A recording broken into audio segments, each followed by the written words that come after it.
you raised two vital issues: the issue of price, the issue of subsidy. And I think if we dwell on those two issues, we'll be able to make progress on it. Price.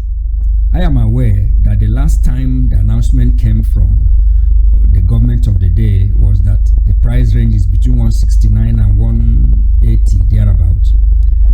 I have seen 169, 169.30.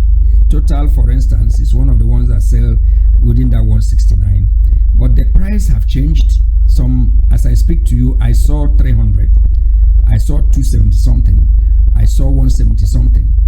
It seems to me by the time it looks like this market is deregulated, because it's one of the signs of deregulation. You buy and sell at your own price. People will now buy wherever they like. Do we say this is deregulation now? Can we call it deregulation? Yeah, in practical terms, that's exactly the picture that is visible. Now, you can speak to the books and say it is not so. But the reality out there suggests that it is indeed deregulation. What's the issue in deregulation, by the way? Your ability to put a price tag to a product based on your estimated cost. And therefore, you see, this issue of fuel scarcity and pricing, if you take it across jurisdiction in terms of states and cities, the differential is so wide apart. And this, to me, is a critical mass in defining whether a product is deregulated or not.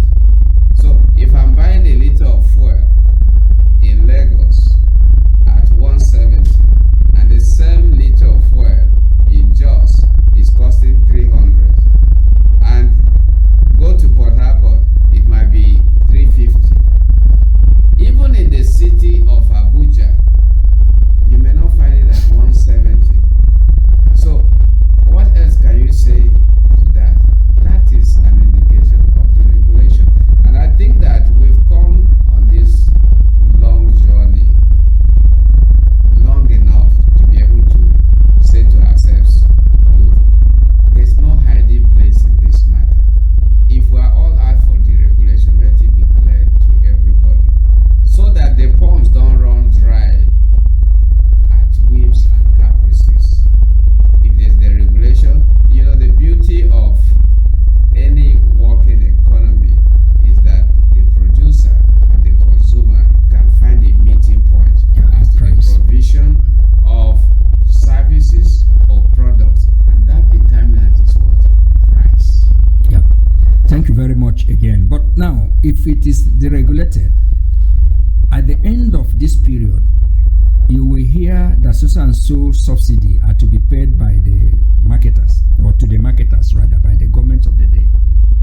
The relationship between the regulated price and now subsidy, I'm a little bit confused, and I think I'm not the only one that is confused. The listening public are interested in, if it is deregulated, then why this subsidy? We'll still hear that they paid.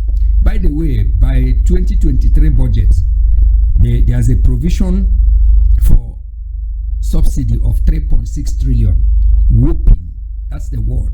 Whopping 3.6 trillion budgeted for subsidy.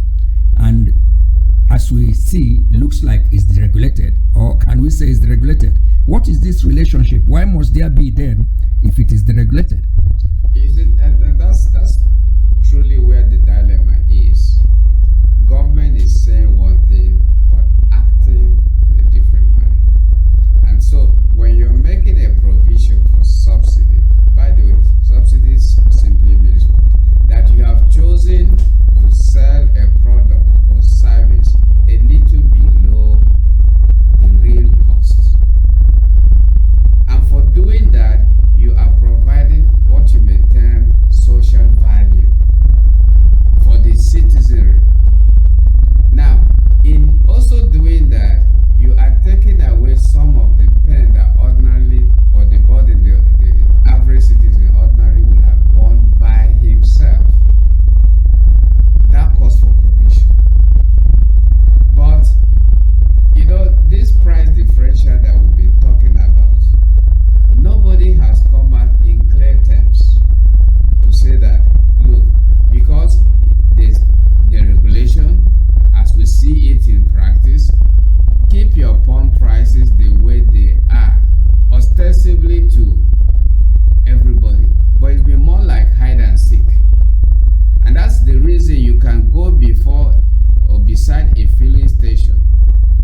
find people trading just by the side. The same filling station that says There's no fuel. there's no fuel has people trading by his side, the same commodity. So the question I ask is, how did what is the supply source of these people that sell by the road or by even the filling station? So certainly the dilemma exists, and that is what government should be accountable for. It's not, we can raise those questions here, but we don't truly have the answer. That's right. That provision in